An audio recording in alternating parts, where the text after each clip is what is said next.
Jaz moram reči, da se je ta spomenik za obnovo dvignil kot Feniks iz pepela tukaj na Trgu Svobode.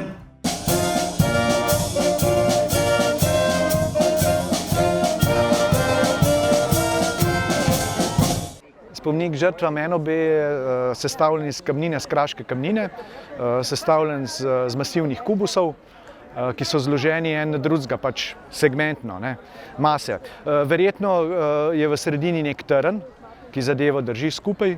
Se pravi, predhodno je bilo treba opraviti preiskave, se pravi konzervatorski, restavratorski načrt, ki je botroval, se pravi, izsledkom, ki smo jih najdeli na, to se pravi, ugotovljenih poškodbah in stanju spomenika. Predvsem je šlo tukaj za nečistoče na spomeniku, potem težave okoliške vegetacije, se pravi nabiranje raznih biofilmov in pa seveda manjše poškodbe, ki so bile posledice stvari, ki se dogajajo pač v atmosferi in delajo težave kamnini. Gre za pnenčast kamen, ki je občutljiv in zadevo je bilo treba v bistvu glede na raziskave, ki smo jih naredili, narediti nek plan, kako se bo zadeva delala, uskladiti se z stroko, se pravi, govorimo z spomeniškim varstvom, da smo skupaj najdeli eno pot, kako zadevo sanirati, se pravi, kako reševati ta občutljiv kamen.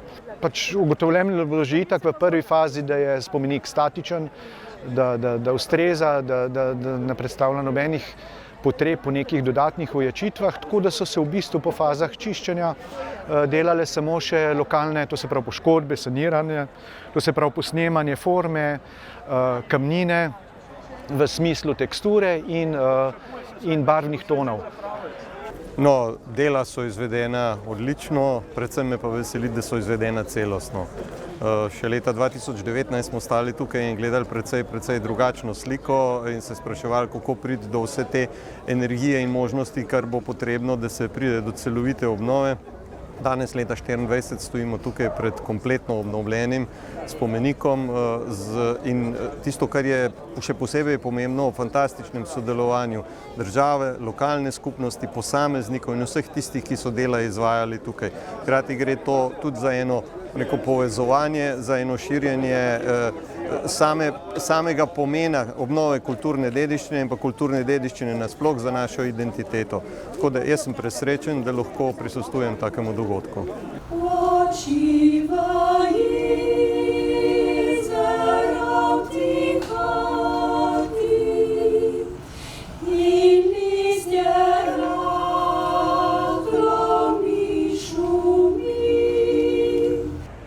Ja, zagotovo je bilo izvršitev teh del zelo strokovno in tudi na visokem kvalitetnem nivoju.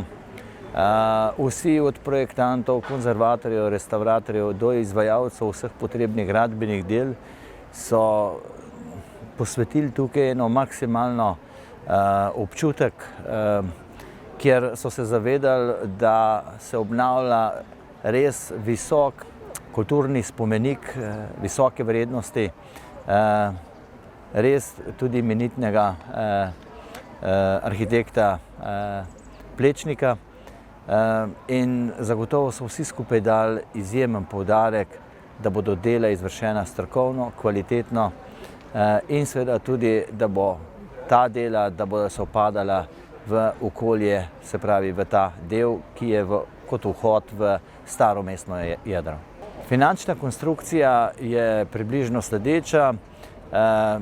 Ministrstvo za kulturo je prispevalo približno 60 000 evrov, občina Litija pa preostali del, se pravi do 180 000, dobre 2/3. Takšen je okvir te obnove.